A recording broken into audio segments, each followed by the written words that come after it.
اعوذ باللہ من الشیطان الرجیم بسم اللہ الرحمن الرحیم الحمدللہ رب العالمین والصلاة والسلام علی سید الانبیاء والمرسلین وخاتم النبیین وعلی آلہ واصحابہ اجمعین اما بعد۔ پیارے دوستو، فقیر فیض محمد سکندری پتا فی الفیض چینل کے ساتھ آپ کی خدمت میں حاضر ہے۔ پیارے دوستو، قرآن پاک کے عجائبات کا سلسلہ جاری ہے۔ آج جو موضوع آپ کی خدمت میں حاضر کر رہا ہوں وہ ہے فرعونیوں پر لگاتار 5 عذاب۔ پیارے دوستو، یہ عام باتیں نہیں، سننے کی اور سمجھنے کی ہیں، غور و فکر کرنے کی ہیں۔ ایک بار سن لیں تو اچھی بات ہے، یہ عبرتناک چیزیں ہیں۔ پیارے دوستو، جب حضرت موسیٰ علیہ السلام کا عصا ایدھا بن کر جادوگروں کے سانپوں کو نگل گیا تو جادوگر سجدے میں گر کر ایمان لائے، مگر فرعون اور اس کے متبعین نے اب بھی ایمان قبول نہیں کیا، بلکہ فرعون کا کفر اور اس کی سرکشی اور زیادہ بڑھ گئی، اور اس نے بنی اسرائیل کے مومنین اور حضرت موسیٰ علیہ السلام کی دل آزاری اور ایذا رسانی میں بھرپور کوشش شروع کر دی اور طرح طرح سے ستانا شروع کر دیا۔ فرعون کے مظالم سے تنگ دل ہو کر حضرت موسیٰ علیہ السلام نے خداوند قدوس کے دربار میں اس طرح دعا مانگی کہ اے میرے رب، فرعون زمین میں بہت ہی سرکش ہو گیا ہے اور اس کی قوم نے عہد شکنی کی ہے، لہٰذا تو انہیں ایسے عذابوں میں گرفتار فرما لے جو ان کے لیے سزاوار ہو اور میری قوم اور بعد والوں کے لیے عبرت ہوں۔ حضرت موسیٰ علیہ السلام کی دعا کے بعد اللہ تعالیٰ نے فرعونیوں پر لگاتار 5 عذابوں کو مسلط فرما دیا۔ وہ 5 عذاب یہ ہیں۔ پہلا ہے طوفان۔ ناگہاں ایک ابر آیا اور ہر طرف اندھیرا چھا گیا، پھر انتہائی زوردار بارش ہونے لگی، یہاں تک کہ طوفان آ گیا اور فرعون کے گھروں میں پانی بھر گیا اور اس میں کھڑے رہ گئے، اور پانی ان کی گردنوں تک آ گیا۔ ان میں سے جو بیٹھا وہ ڈوب کر ہلاک ہو گیا، نہ ہل سکتے تھے نہ کوئی کام کر سکتے۔ ان کی کھیتیاں اور باغات طوفان کے دھاروں سے برباد ہو گئے۔ سنیچر سے سنیچر تک مسلسل 7 روز تک وہ لوگ اسی مصیبت میں مبتلا رہے، اور باوجود کہ بنی اسرائیل کے مکانات فرعونیوں کے گھروں سے ملے ہوئے تھے، مگر بنی اسرائیل کے گھروں میں سیلاب کا پانی نہیں آیا، اور وہ نہایت ہی امن و چین کے ساتھ اپنے گھروں میں رہتے تھے۔ جب فرعونیوں کو اس مصیبت کے برداشت کرنے کی تاب و طاقت نہ رہی اور وہ بالکل ہی عاجز ہو گئے، تو ان لوگوں نے حضرت موسیٰ علیہ السلام سے عرض کیا کہ آپ ہمارے لیے دعا فرمائیے کہ یہ مصیبت ٹل جائے تو ہم ایمان لائیں گے اور بنی اسرائیل کو آپ کے پاس بھیج دیں گے۔ چنانچہ آپ نے دعا مانگی تو طوفان کی بلا ٹل گئی، اور زمین میں ایسی سرسبزی شادابی نمودار ہوئی کہ اس سے پہلے کبھی بھی دیکھنے میں نہ آئی تھی۔ کھیتیاں بہت شاندار ہوئیں اور غلوں اور پھلوں کی پیداوار بے شمار ہوئی۔ یہ دیکھ کر فرعونی کہنے لگے کہ یہ طوفان کا پانی تو ہمارے لیے بہت بڑی نعمت کا سامان تھا۔ پھر وہ اپنے عہد سے پھر گئے اور ایمان نہیں لائے، پھر سرکشی اور ظلم و عصیاں کی گرم بازاری شروع کر دی۔ دوسرا عذاب آیا ٹڈیاں۔ 1 ماہ تک تو فرعونی نہایت عافیت سے رہے، لیکن جب ان کا کفر و تکبر اور ظلم و ستم پھر بڑھنے لگا تو اللہ تعالیٰ نے اپنے قہر و عذاب کو ٹڈیوں کی شکل میں بھیج دیا کہ چاروں طرف سے ٹڈیوں کے جھنڈ آ گئے، جو ان کی کھیتوں اور باغوں کو، یہاں تک کہ ان کے مکانوں کی لکڑیاں تک کو کھا گئیں، اور فرعونیوں کے گھروں میں یہ ٹڈیاں بھر گئیں جس سے ان کی سانس لینا مشکل ہو گیا۔ جس سے ان کا سانس لینا مشکل ہو گیا، مگر بنی اسرائیل کے مومنین کے کھیت اور باغ اور مکانات ان ٹڈیوں کی یلغار سے بالکل محفوظ رہے۔ یہ دیکھ کر فرعونیوں کو بڑی عبرت ہو گئی اور آخر اس عذاب سے تنگ آ کر پھر حضرت موسیٰ علیہ السلام کے آگے عہد کیا کہ آپ اس عذاب کے دفع ہونے کے لیے دعا فرما دیں تو ہم لوگ ضرور ایمان لے آئیں گے اور بنی اسرائیل پر کوئی ظلم و ستم نہیں کریں گے۔ چنانچہ آپ کی دعا سے 7ویں دن یہ عذاب بھی ٹل گیا اور یہ لوگ پھر 1 ماہ تک نہایت ہی آرام و راحت میں رہے، لیکن پھر عہد شکنی کی اور ایمان نہیں لائے۔ ان لوگوں کے کفر اور عصیاں میں پھر اضافہ ہونے لگا۔ حضرت موسیٰ علیہ السلام اور مومنین کو ایذائیں دینے لگے اور کہنے لگے کہ ہماری جو کھیتیاں اور پھل بچ گئے ہیں وہ ہمارے لیے کافی ہیں، لہٰذا ہم اپنا دین چھوڑ کر ایمان نہیں لائیں گے۔ تیسرا عذاب گھن۔ غرض 1 ماہ کے بعد پھر ان لوگوں پر کمل کا عذاب مسلط ہو گیا۔ بعض مفسرین کا بیان ہے کہ یہ گھن تھا جو ان فرعونیوں کے اناجوں اور پھلوں میں لگ کر تمام غلوں اور میووں کو کھا گیا، اور بعض مفسرین نے فرمایا کہ یہ ایک چھوٹا سا کیڑا تھا جو کھیتوں کی تیار فصلوں کو چٹ کر گیا اور ان کے کپڑوں میں گھس کر ان کے چمڑوں کو کاٹ کاٹ کر انہیں مرغ بسمل کی طرح تڑپانے لگا، یہاں تک کہ ان کے سر کے بالوں، داڑھی، مونچھوں، بھووں، پلکوں کو چاٹ چاٹ کر اور چہروں کو کاٹ کاٹ کر انہیں چیچک روح بنا دیا۔ یہ کیڑے ان کے کھانوں،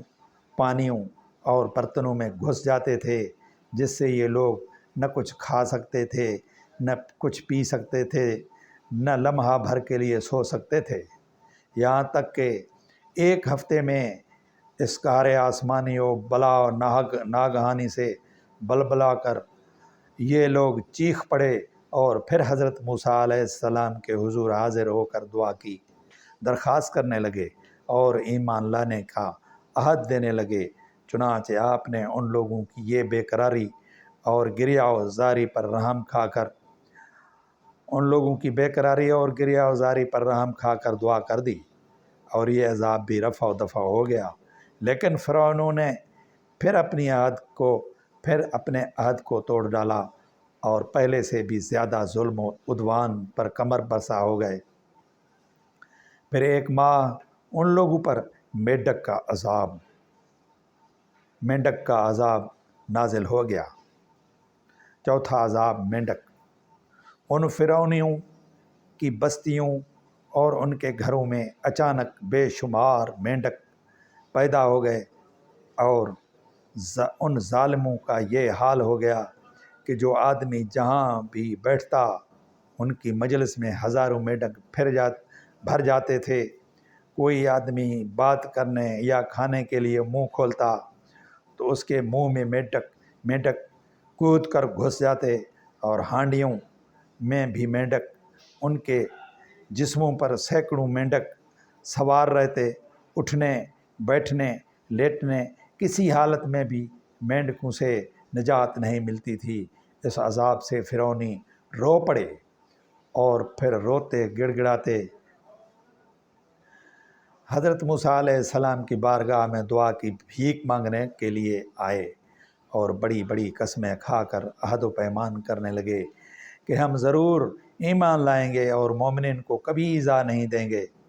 چنانچہ حضرت موسیٰ علیہ السلام کی دعا سے 7ویں دن یہ عذاب بھی اٹھا لیا گیا، مگر یہ مردود قوم راحت ملتے ہی پھر اپنا عہد توڑ کر اپنی پہلی خبیث حرکتوں میں مشغول ہو گئی، مومنین کو ستانے لگے اور حضرت موسیٰ علیہ السلام کی توہین و بے ادبی کرنے لگے۔ تو پھر عذاب الہی نے ان ظالموں کو اپنی گرفت میں لے لیا اور ان لوگوں پر خون کا عذاب قہر الہی بن کر اتر پڑا۔ 5واں عذاب خون۔ ایک دم بالکل اچانک ان لوگوں کے تمام کنوؤں نہروں کا پانی خون ہو گیا۔ تو ان لوگوں نے فرعون سے فریاد کی، تو اس سرکش نے کہا کہ یہ حضرت موسیٰ علیہ السلام کی جادوگری اور نظر بندی ہے۔ یہ سن کر فرعون نے کہا کہ یہ کیسی اور کہاں کی نظر بندی ہے کہ ہمارے کھانے پینے کے برتن خون سے بھرے پڑے ہیں اور مومنین پر اس کا ذرا سا بھی اثر نہیں۔ تو فرعون نے حکم دیا کہ فرعونی لوگ مومنین کے ساتھ ایک ہی برتن سے پانی نکالیں، مگر خدا کی شان کہ مومنین اسی برتن سے پانی نکالتے تو نہایت ہی صاف شفاف اور شیریں پانی نکلتا،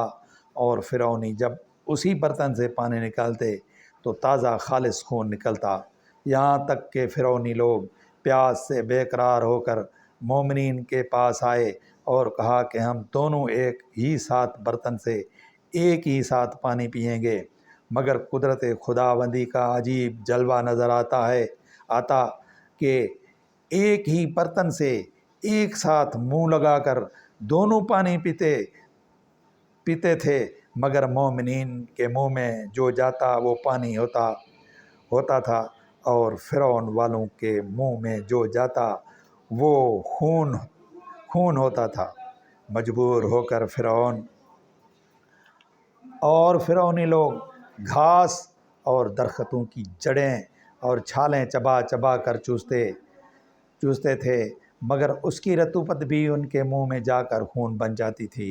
الغرض فرعون نے پھر گڑ گڑا کر حضرت موسیٰ علیہ السلام سے دعا کی درخواست کی، تو آپ نے پیغمبرانہ رحم و کرم فرما کر پھر ان لوگوں کے لیے دعائے خیر فرما دی۔ تو 7ویں دن اس خونی عذاب کا سایہ بھی ان کے سروں سے اٹھ گیا۔ الغرض ان سرکشوں پر مسلسل 5 عذاب آتے رہے، اور ہر عذاب 7ویں دن ٹلتا رہا، اور ہر 2 عذابوں کے درمیان 1 ماہ کا فاصلہ ہوتا رہا، مگر فرعون اور فرعونوں کے دلوں پر شقاوت و بدبختی کی ایسی مہر لگ چکی تھی کہ پھر بھی وہ ایمان نہیں لائے اور اپنے کفر پر اڑے رہے، اور ہر مرتبہ اپنا عہد توڑتے رہے، یہاں تک کہ اللہ تعالیٰ کے قہر و عذاب کا آخری عذاب آ گیا کہ فرعون اور اس کے متبعین سب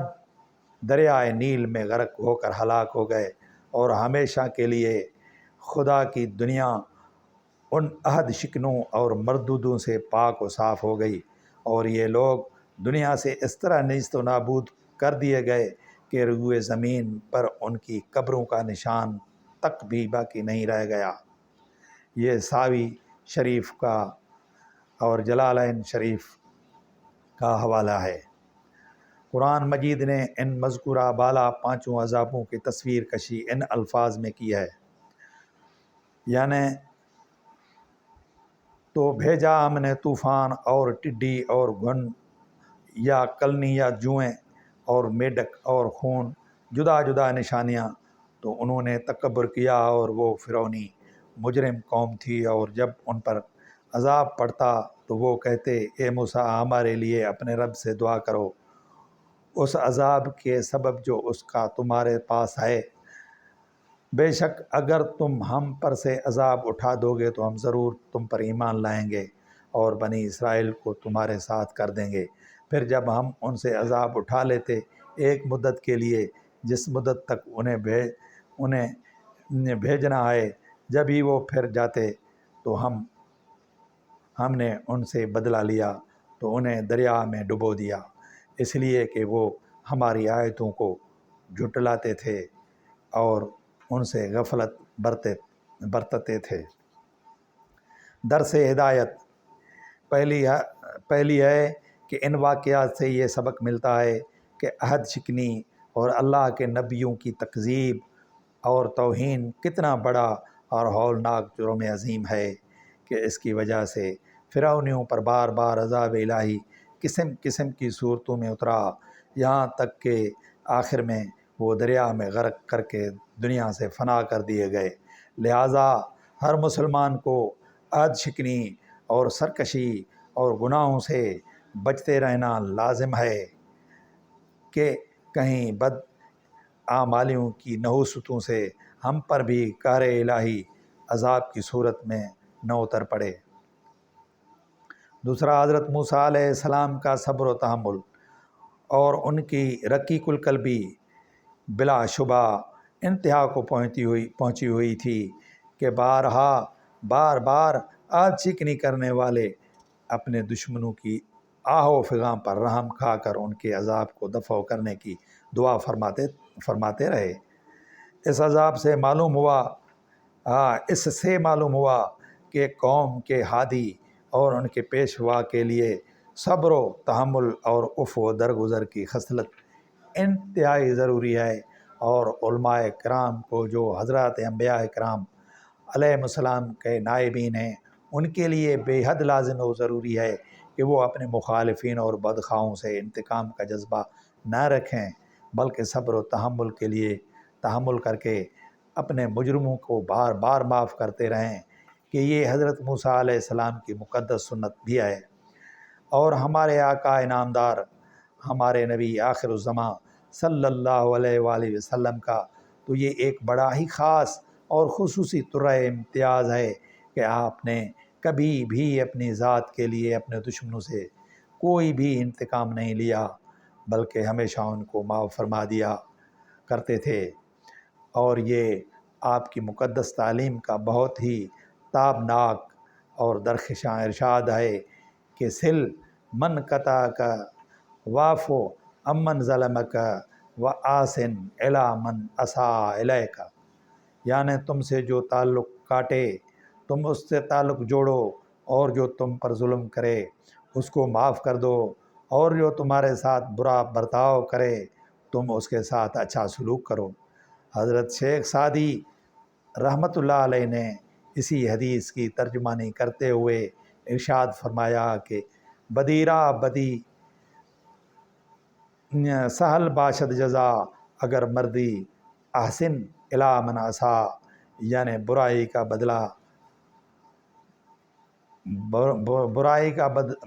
کا برا بدلہ دینا تو بہت آسان ہے، لیکن اگر تم جوان مرد ہو تو برائی کرنے والے کے ساتھ بھی بھلائی کرو۔ سبحان اللہ و بحمدہ، سبحان اللہ العظیم۔ پیارے دوستو، یہ جو آپ کی خدمت میں ایک چیز پیش کی ہے، یہ آپ کے لیے سمجھنے کے لیے ضروری ہے کہ آج کل ہم قرآن پاک پر کتنا عمل کر رہے ہیں۔ سوچیں، کوشش کریں کہ قرآن پاک کے اوپر عمل کریں، ان کے احکامات پر، کہ ہم یہ جو آج کل ہمارے اوپر عذاب نازل ہو رہے ہیں حکومتوں کی طرف سے، یا یہ وبا کرونا کی صورت میں، یا یہ زبردست جو برساتیں پڑی ہیں، پورا ملک ڈوب گیا ہے، ان سے ہمیں نجات ملے۔ امید ہے کہ یہ میری کوشش آپ کو پسند آئے گی اور اس مسکین کو اپنی دعاؤں میں یاد رکھیں گے۔ وما علینا الا البلاغ المبین۔